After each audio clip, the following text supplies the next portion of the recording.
Next, I'd like to introduce Paul Omarian from Carbon Collect. So just a moment. I am. So Paul is the CEO of Carbon Collect, a climate tech company based out of Ireland. And he has over 25 years of global experience in technology, energy, and public sectors. He's the board member of Higher Education Authority in Ireland and was appointed to the Irish government's Export Trade Council in 2011. Earlier, he led Xerox's corporation's corporate venture fund in Britain, and he led the European custom consulting business for a US consulting firm. Paul, it's a pleasure to have you join us today. I know that Carbon Collect is doing great things around the world, and we're really excited to hear from you, as well as your partners from DBSA, Willie Myberg, and team. So with that, Paul, please feel free to share your presentation and take it away. Yep. So, I'm going to try and put up an image here.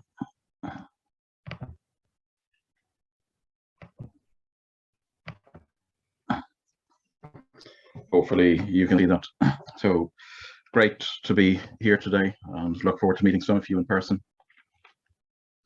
So just before I get into talking about what we're doing, sorry.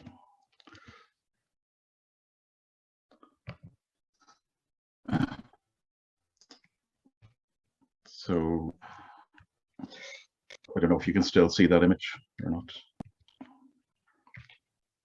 Not anymore. We could see it a second ago there, Paul. Yeah. So echoing some of the comments by Paul Dean, there has been that commitment this week of substantial international funding to support South Africa and its shift away from the use of coal for power production. Addressing the challenge of climate change as a potential as a new industry activity to replace all of the 90,000 jobs in South Africa in coal. These jobs will be in education, manufacturing, infrastructure development, construction, engineering, financial services for the trading of carbon credits, and new industrial activities based on carbon dioxide and its derivatives. We as a company plan to be deeply involved in this new economic activity in South Africa. The economic benefits of what we refer to as climate business is increasingly being recognized by Europe and the US and across Asia. It's an opportunity too for Africa. What we're talking about this morning is capturing carbon dioxide from the air. We're an Irish company named Carbon Collect, and with a solution for capturing carbon dioxide from the air, the mechanical tree. We're a spin-out company from Arizona State University in the US. Very quick history of our solution starts with a German physicist, Klaus Lackner, who's based at Arizona State University.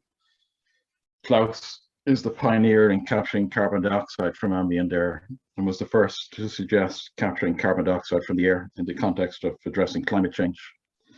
That was back in 1999, when the concentration of CO2 was not yet the major issue it has become. There's been a handful of companies globally building this type of solution and all base their technological approach on the early work of Klaus. These existing solutions have two key limitations. The first is the energy cost of capturing carbon dioxide, and the second is scaling. So being able to do this at sufficient scale to actually address climate change. And in context, the current cost to capture ranges from about $600 up to over $1,000 per ton. All of these systems use large fans and blowers to mechanically suck in air at pressure and try to capture all of the all of the CO2 passing through their system. Scaling for these companies is building bigger machines, and the largest commercial system now captures 4,000 tons per year. That's a tiny fraction of global emissions.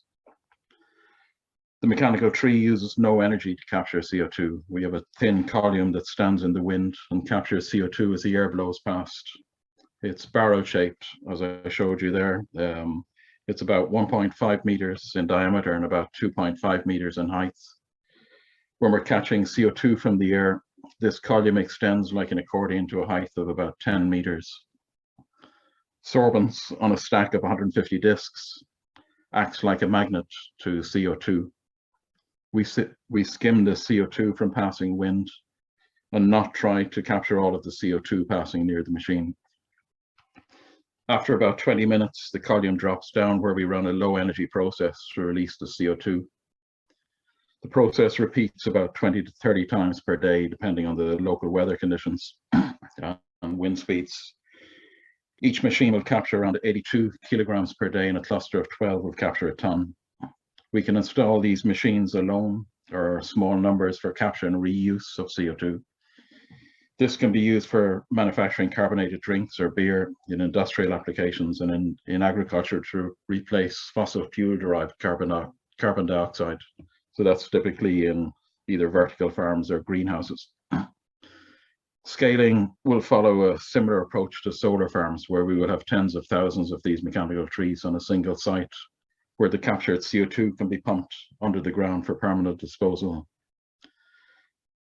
Our engineering program kicked off in 2020, and we will have our first mechanical tree before the end of this year. Our business plan will see a scale in preparation for mass manufacturing by 2026. We will have smaller deployments prior to that. In perspective, over a 15-year period, each of these mechanical trees will capture at least 500 tons of CO2, compared to half a ton over the same time for a mature natural tree. In the context of South Africa, one of our key investors, as was just mentioned in the introduction, is the Development Bank of Southern Africa. We're keen to see the technology deployed at an early stage in South Africa and in Africa. We have them participating here in this session today. So Willie Myberg, who may come in and just have a few words in a couple of minutes.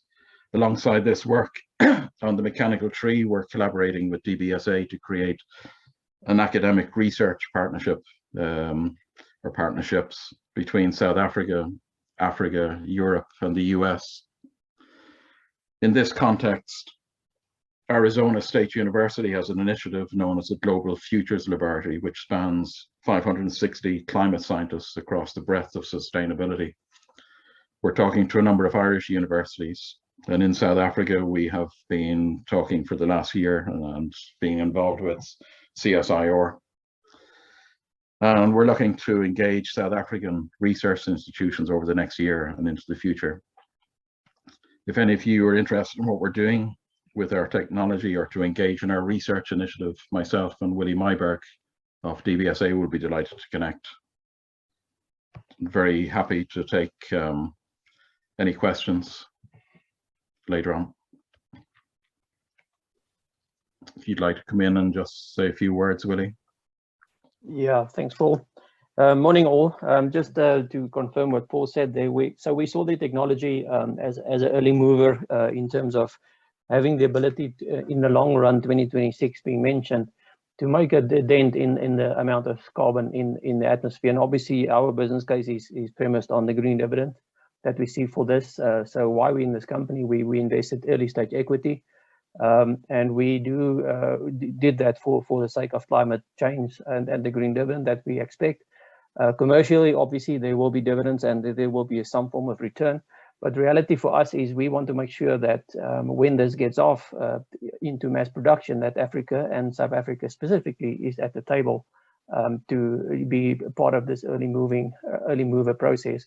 So we do have a lot of initiatives locally that we are working with local entities and government institutions, because our long-term goal for this project is to have permanent sequestration, because that's the only potential to actually affect climate change from a CO2 perspective. So happy to be on this call today, and thank you for your time.